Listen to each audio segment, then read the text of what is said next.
J Drone here. This is JJRC X1G, and we don't have the stock camera on it. Stock camera is 5.8 gigahertz, and it does come with a screen with this. We do have the Firefly Q6 on this, and we're going to take this for a flight and show you more of the Firefly quality, and also to show you onboard quality of this drone. As we go out here, we are in the first pitch rate. As we come back and we do a quick yaw, then we'll go into the second, and then we will go into the third finally. The only issues that I've seen with, and it is really dark out, the sun setting, so you'll constantly see light and dark change, but I think the camera does really well with this. The only thing that I've seen with the flyability with this drone is that it kind of gets a little wobble. Not as much as the JJ Pro that I flew last week, but it gets a little wobble if you decide to full throttle and do a bank turn. Kind of wobbles a little bit. I think the propellers could be a little bit longer, or maybe a tri-blade, and there you kind of got a little wobble coming down too.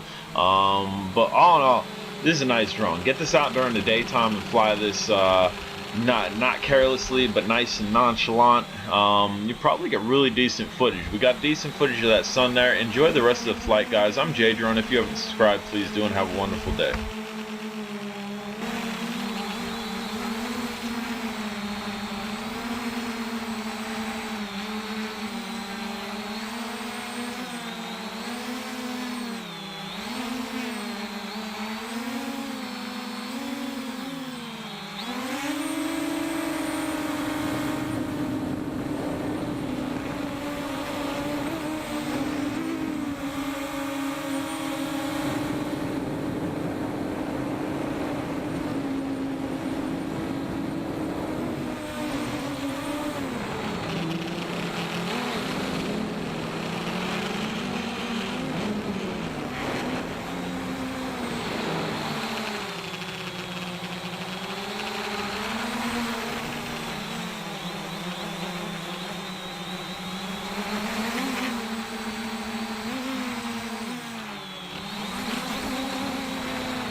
to the left there, the opposite how to start, that's how to shut it down. Check out drone days, check out Grounded RCs, and if you like this drone, check out the link. Definitely be provided down below with the code for you guys.